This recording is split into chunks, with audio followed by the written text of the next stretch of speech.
Fala pessoal, tudo bem? No vídeo de hoje eu quero trazer a segunda parte do conteúdo de finanças comportamentais, certo? No vídeo anterior a gente olhou um pouco sobre as falhas de manutenção de crenças, certo? E hoje eu quero trazer um pouco as falhas de processamento de informação. Tá? Essas falhas são super importantes a gente entender o que são e como a gente pode combater elas. Antes de eu começar aqui, é importante, se você curte o conteúdo que a gente entrega, que você curta, se inscreva no canal e também ative as notificações aqui do canal para seguir fazendo sentido a gente entregar um conteúdo bem bacana para vocês, tá? Vou começar falando então aqui dessas falhas cognitivas de processamento de informação, certo? Eu sugiro você olhar o vídeo anterior para você entender um pouco melhor do que a gente está falando aqui, enfim, entender como finanças comportamentais vai bem contra a teoria tradicional de finanças, a qual possui premissas bem equivocadas na minha opinião, certo? Então, aqui vamos começar falando da falácia do apostador, certo? Essa falha cognitiva nos diz que os investidores tendem a usar probabilidades sem significância estatística, tá? O melhor exemplo que eu posso dar aqui imagine o seguinte cenário. Imagina que eu joguei uma moeda para cima 9 vezes e as 9 vezes deram cara, certo? Se alguém diz que a probabilidade desse 10º lançamento da moeda de dar coroa é mais do que 50%, essa pessoa vai estar mostrando justamente a falha cognitiva aqui da falácia do apostador, certo? Por quê? Porque 9 ou 10 lançamentos aqui de uma moeda não tem uma relevância estatística, certo? Não é uma amostra relevante para você assumir uma troca aqui de probabilidade, certo? Então a probabilidade ainda vai ser 50% de dar cara ou de dar a coroa, tá? Então aqui a melhor forma da gente combater essa falha cognitiva é a gente se concentrar em utilizar sempre a lei dos grandes números e não a lei dos pequenos números, certo?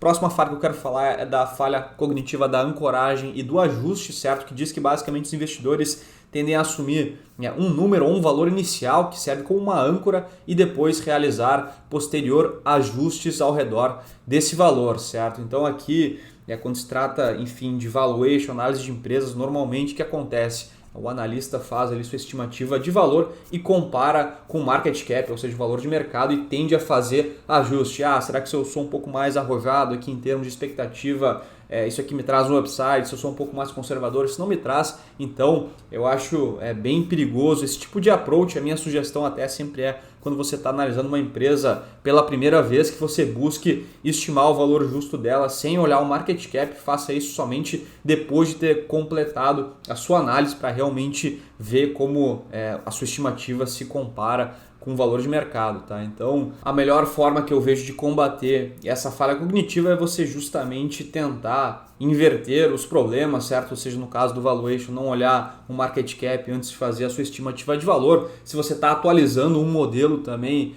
buscar lembrar que uma performance passada não garante performance futura, tá? Ou seja, sei lá, antes de você atualizar seu modelo, a empresa valia 10, será que vale mais ou menos? Essa não é a pergunta, tá? A pergunta é quanto que essa empresa vale hoje, tá? Independentemente de quanto ela valia ontem ou no ano passado, enfim, na última vez que você fez a análise, tá bom?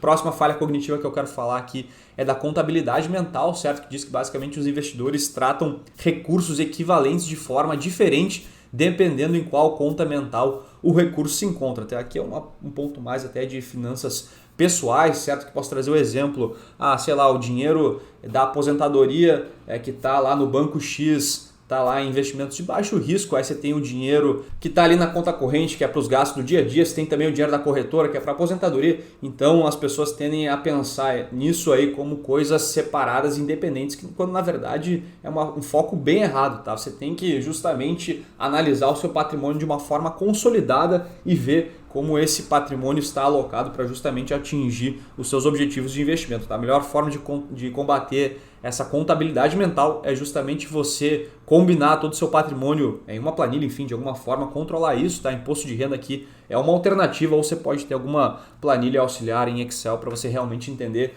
onde está investido todo o seu patrimônio de forma consolidada, certo? Próxima falha cognitiva que eu quero falar é a falha do framing, certo? Que basicamente diz que os investidores respondem à mesma pergunta de forma diferente dependendo de como ela é estruturada, tá? Aqui o melhor exemplo é a pergunta, enfim, que eu fiz no início do vídeo anterior, tá? Que basicamente era a mesma pergunta, a diferença é que na primeira pergunta era com relação a um ganho esperado e na segunda pergunta era com relação a uma perda esperada, tá? Então, como os investidores são avessos à perda, certo? Quando a gente está falando de um ganho, a gente tende a escolher a alternativa sem volatilidade para garantir esse ganho, e quando a gente está falando de uma perda esperada, a gente tende a escolher a alternativa com volatilidade na esperança de não perder nada, tá? Então aqui, melhor forma de você combater é tentar entender como é que a análise que você está fazendo, o problema que você está resolvendo está estruturado e como isso pode estar afetando a sua tomada de decisão. Um approach bacana é você inverter o problema, tá? Um approach que o Charlie Munger utiliza bastante, basicamente, vamos dar um exemplo aqui, você está analisando, sei lá, quais são os potenciais de crescimento de uma empresa, o que pode dar certo no negócio, tá?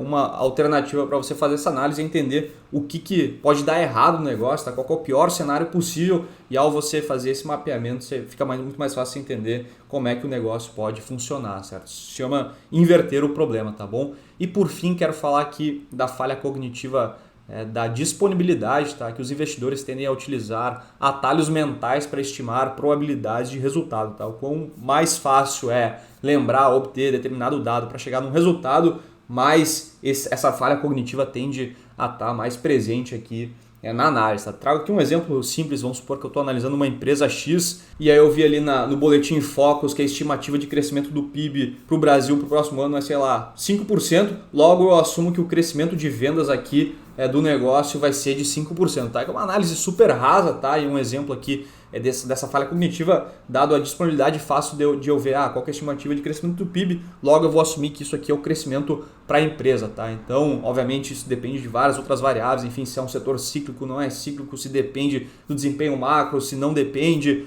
qual que é o share desse setor com relação ao PIB, tá? Então, melhor forma aqui de você combater esse viés da disponibilidade primeiro é você saber que isso existe, tá? Isso é uma questão até humana, a gente tem os dois tipos de pensamento rápido e pensamento devagar, a gente tem que ter muito cuidado ao utilizar o pensamento rápido aqui na tomada de decisão de investimentos, tá? Então, melhor forma de você combater isso é sempre fazer uma análise diligente e aprofundada quando se trata dos investimentos, tá? Para você realmente tomar uma decisão embasada em fundamentos e não em talvez achismos e alguma dica aí fácil de ser obtida, tá bom, pessoal? Então, quando se trata de falhas cognitivas, é basicamente isso que a gente apresenta como investidor, certo? No próximo vídeo eu quero trazer quais são os viés emocionais, tá? Que aí é uma história um pouco diferente, é algo mais subjetivo, um pouco mais difícil de ser corrigido, mas de novo é super relevante você entender esse ponto, tá? Porque de novo não adianta você